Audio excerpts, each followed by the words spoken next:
Welcome back to my channel. Today we're going to watch Spider-Man Into the Spider-Verse 2018, and I'm going to give you my insights. I'm going to break down a couple of scenes and my thoughts over the movie. This is one of my favorite movies, so that's a quick disclaimer. I did watch it, but we're going to watch it together and get some of these insights, shall we?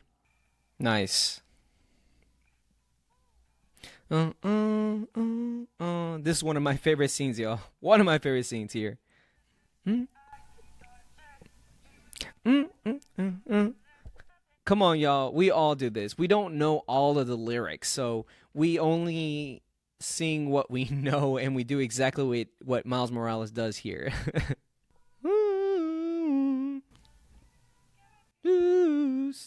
We all gone through this where our parents are like, dude, it's time to go. You know, you're going to be late and all this stuff.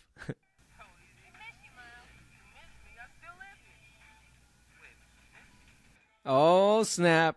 And that's one of the powerful things when it comes to affirmations is that once you hear someone say, oh, I care about you, oh, I want you, that you haven't been able to get that attention from someone else, it feels good when somebody says that they miss you. I think that's the symbolism for this part of the scene is that he's a rebellion kid in this moment. Miles Morales' dad doesn't like where Spider-Man gets to do what he wants to do because Spider-Man doesn't have rules. He doesn't have to filter his way through life like his dad does.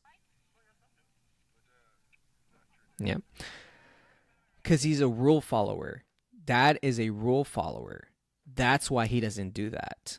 This part of the scene, Miles' dad wants his son to do great things, and he wants what he wants, really. Miles doesn't want to be what dad wants. They both are clashing right now.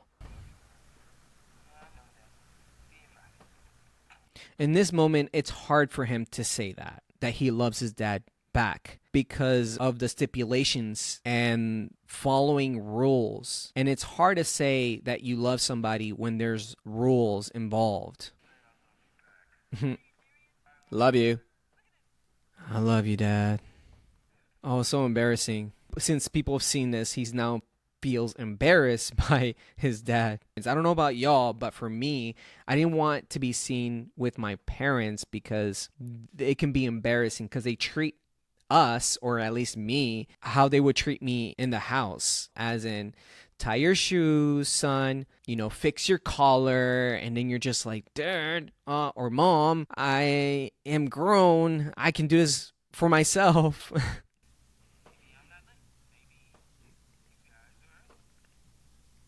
He has a point. So here he wants to leave. He really wants to leave this school because he doesn't feel like he fits in. So the best way is to flunk out. He consciously is choosing to flunk out and go back to what he's used to, which is, the barrio where he was raised and where he has all his friends. So I get it. I understand why he did what he did. Great expectations. What do people expect of him? This is a very interesting scene because why do I have to follow these rules? That puts a lot of stress on someone, So for me on this scene, I think I would write down what I expect for myself rather than what other people expect from me. And that can really lower your stress and get to know what you want. And that's one of the things I want to add is that he's a very smart kid that he doesn't have to try in school. He's very gifted, I tell you that right now.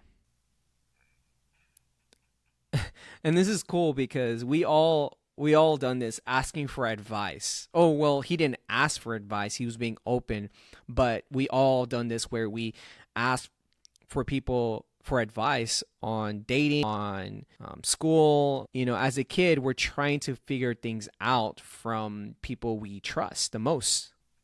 Hey. Hey. So what I like about this relationship is that Uncle Aaron is hearing him. He is there to hear him and accept him for who he is. Right now, they're talking about his drawing. Miles loves to draw, and he also likes to create artwork on walls. buildings. And Aaron is there and accepting of that. He accepts Miles for who he is. He's an artist. He is a kid trying to use his creativity in different ways.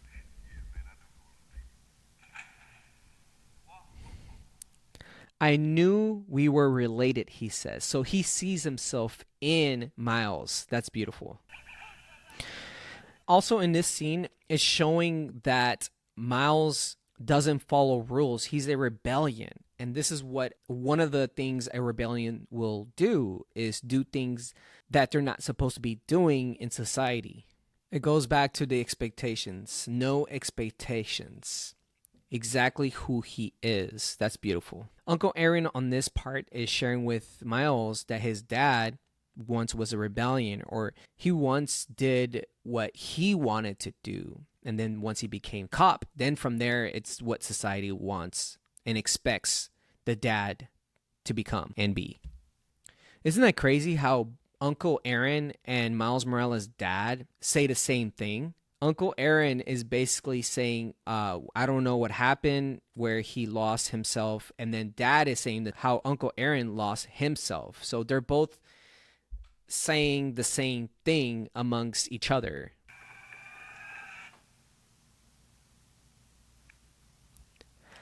That's so funny because in every Spider-Man, they make it such a big deal over the bite, the spider bite. And on this one, all he did was smack the freaking spider. That's genius to me. Doing the opposite of what other Spider-Man movies do. And here, I do resonate with this because in high school, we all start to care what people think, and our voices in our head becomes louder. And I can see how the bite can stimulate and create this bigger effect than what it is.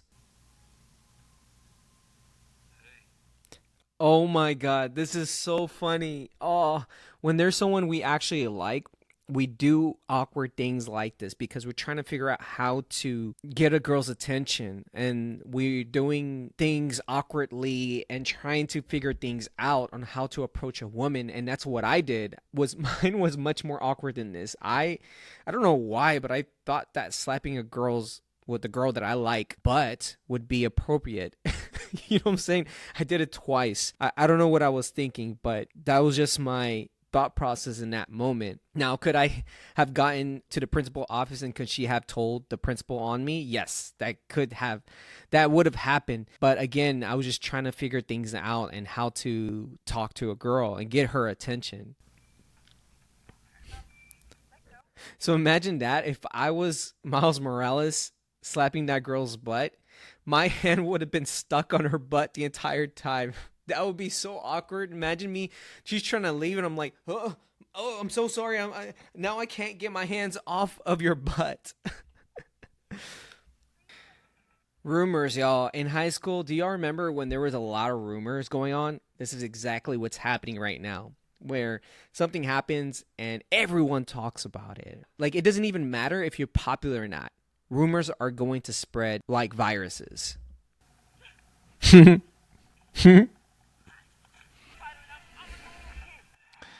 I think it accelerated puberty for him once he got bitten. He's becoming a grown man, is what's happening, especially with this flip that he's doing right here. Wow. Yeah, I get it. You know, the person you want to call and talk to, you can't because he's not going to understand you. And you're going to get in trouble. And he feels alone in this instant because he doesn't know who to talk to. He does have Uncle Aaron.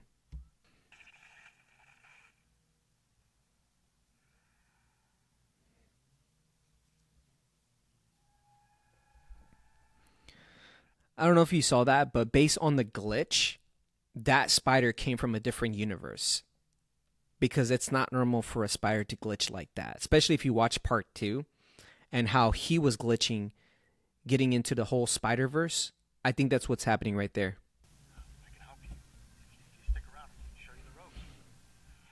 I really love this part because Spider-Man wants to be a mentor for this kid. And again, he sees himself in him. So that's why he feels like he needs to help him out. And that's beautiful to hear. Damn, that sucks because I don't think I've ever seen Spider-Man get killed in any of the movies. You know, the older Spider-Mans, the newer Spider-Mans, the solo Spider-Mans is what I'm talking about. I've never seen him dying. But man, that sucks. And I assume that Uncle Aaron doesn't know it's Miles because it's dark, right? That's my assumption. Yeah, he needed his dad and his mom at that moment because right now Miles Morales is feeling scared and he needs that warmth and that safety from his parents still. What she just said is, you know that your dad loves you, right? I'm surprised that they didn't want to keep talking to him about what just happened, why he came back home. But then again, this is a movie and we can't go through all that, you know. And then I wonder if he does get asked why he's back, will he be able to tell the truth? I don't think so. No returns. I like that. This is where he has to test his courage and take over the Spider-Man role. We'll see if he does it. And no, he doesn't. And we'll try again. Damn, that's sad. His pizza. Okay, I haven't seen that part, but that's so hilarious. You know what this reminds me of, y'all? This reminds me of the Terminator. Yeah, all the Terminators, where, you know, the future character comes into the present moment. And I think that's what's happening here is that he just teleported into a different dimension. And so there's also like various Spider-Man. You know, you got the horse Spider-Man. You have the depressive Spider-Man, which is what's going on right now, and then you have Miles Morales, which he is like the blue or the black sheep. And this is rewriting history. A new comic is what's going on right here because he's not supposed to be in this realm. He really isn't supposed to be in this realm. And that's one of the things I want to share with y'all is that we get to create our own comics, our own heroes.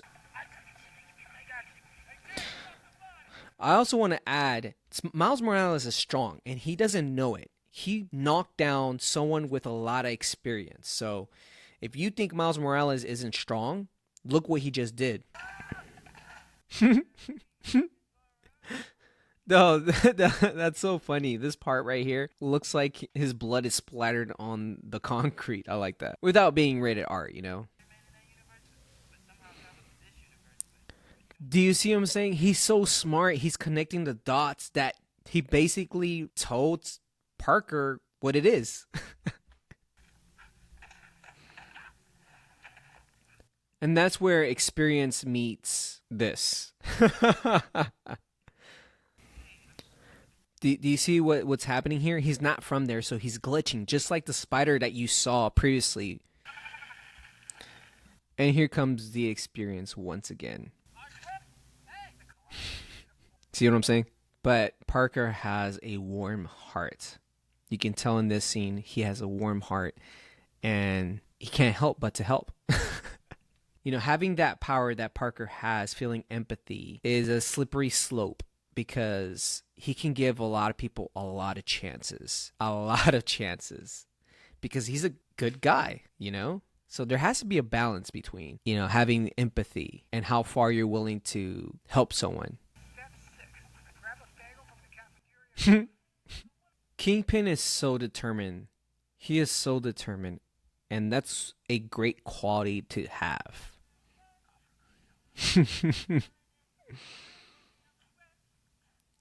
So basically, every time he sticks, he is stressed. That's what I'm figuring out. When he's stressed, he sticks.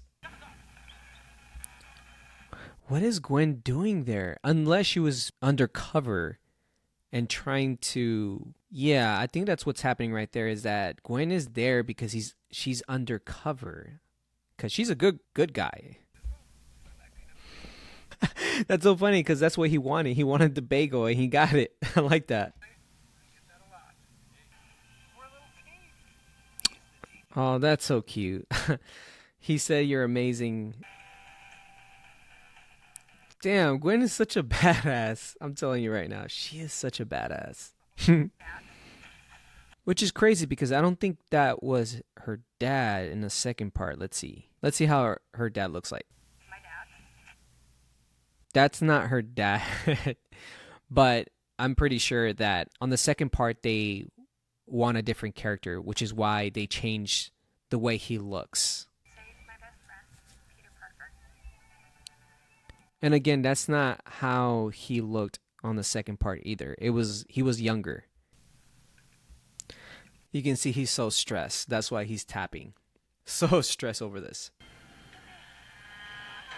Damn, that sucks. Basically, she was also in on it as well. So she was in on it, Gwen was in on it, and they were able to get into his system, his operations, which is tells me a lot that he needs to work on his security. Kingpin has something he's after. That's why he's determined. And that's something we all want. We want people to relate. We don't want to feel alone because it can be lonely. Man, Aunt May is such a badass here. You can tell that he's still depressed and he wants her back.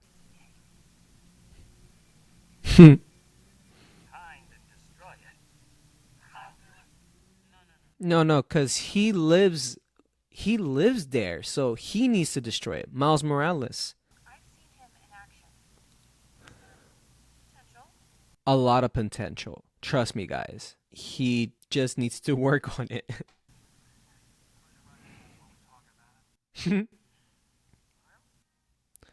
Again, with the expectations and a lot of stress, and the only thing he can do is leave. It goes back to that whole fight or flight response, and he has to flee because it's too much, and he doesn't know that he can do it.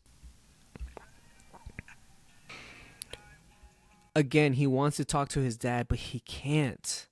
He just can't.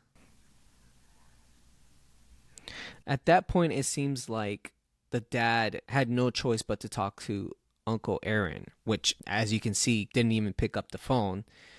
But you can tell that they just clash so much that they don't even talk. That's what it seems like. And Miles Morales wants to talk to Uncle Aaron because he has nobody else, and he's there.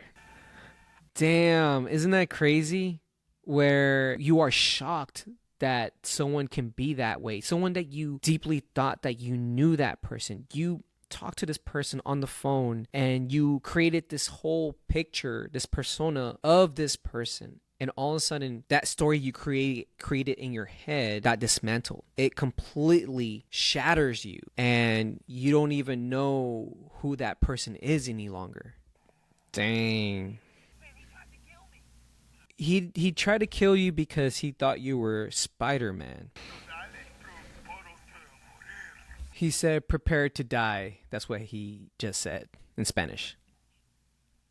Dang. This is just sad to see because Uncle Aaron is also shocked to see Miles Morales become Spider-Man. This is where you step out of your role. Your role is to be the villain or the hero. There comes a point where you have to step out of that role for the greater good. Uncle Aaron feels like he has let Miles down with this one. And you know he has done a lot of bad things and he knows it. He knows being the Prowler is a bad thing for him, but he chose this path. And Miles can't, he can be mad at it, but he can't say much about it because Uncle Aaron chose this path. The person he could be open with just died in front of him, and that's truly sad. And you know, as much as they didn't talk, he still loves Aaron. If you have a brother that you don't talk to or a sister you don't talk to, maybe it's a parent, you still love that person even though you guys don't talk. You don't want to see them die. And that's the beauty of relationships. You think you don't care, but deep down you do care for that person. And that's what's happening right now. It's showing you that he still loves his brother. And the way he said it is vengeance. He's looking for vengeance, the way he expressed himself. And I think this is something Parker get to express, is that this is what comes with being Spider-Man. There's going to be a lot of highs and a lot of lows, but you got to keep going, keep moving forward. And this is good because now they're relating to him. I've gone through this. I know what it feels like. You have the support.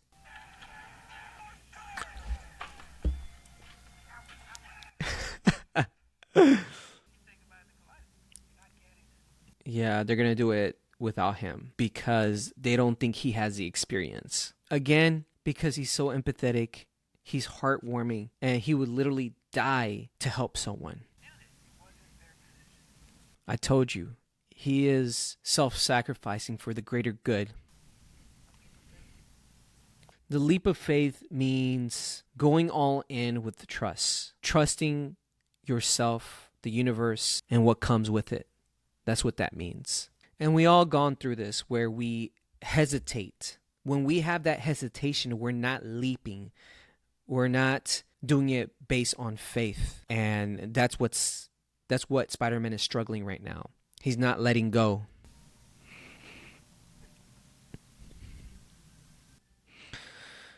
And sometimes it takes moments like this where we find out what truly matters the most. And this is Dad running to Miles and trying to connect with him and be the best dad he can be. Be there for his child. It's a very sad moment.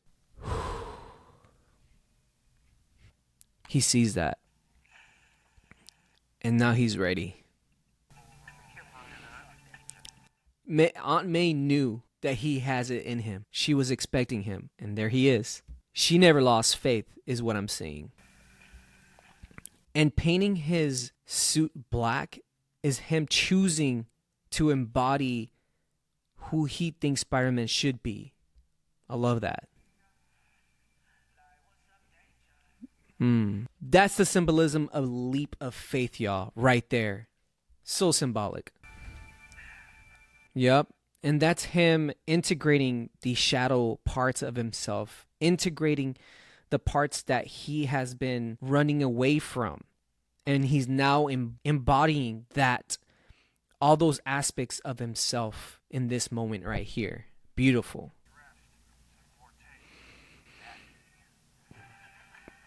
I'm telling you, because he has bad security. That's why it's so easy. Based on his slouch, he's still depressed. Hey, and that part right there, if they wanted to get at Spider-Man, Peter Parker, that's the best way, using MJ. Pork. Is this the whole anime versus cartoon thing?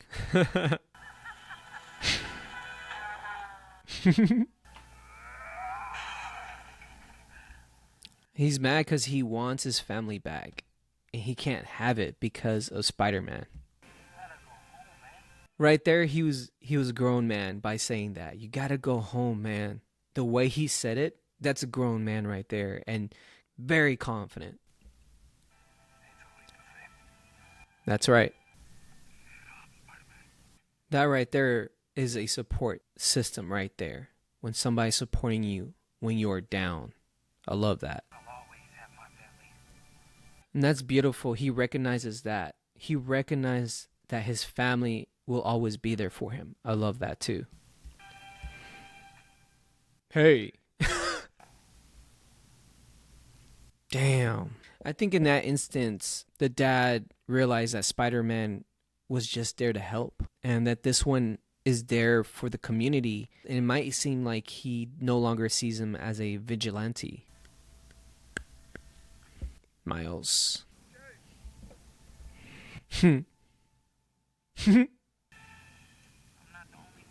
That's true. Wow. Aw. Aw. Okay, so team, what do you guys think about that? Man, at the end of the day, Dad accepted him for who he is, and it all ended well. I really enjoyed that movie, and it still gets me every time I watch it. That's why it's one of my favorite movies. What are your thoughts about the movie? Did you like it? Did you dislike it? Do you see yourself in Miles Morales? And I really like the ending part where he says that anyone can be Spider-Man. When things get tough, put on the mask and become that Spider-Man, that courageous, determined, authentic version of who you think Spider-Man is. And that's what Miles Morales did. He created who he thinks Spider-Man is. Love it. So, hope you guys enjoyed that video, and I will see you on the next one.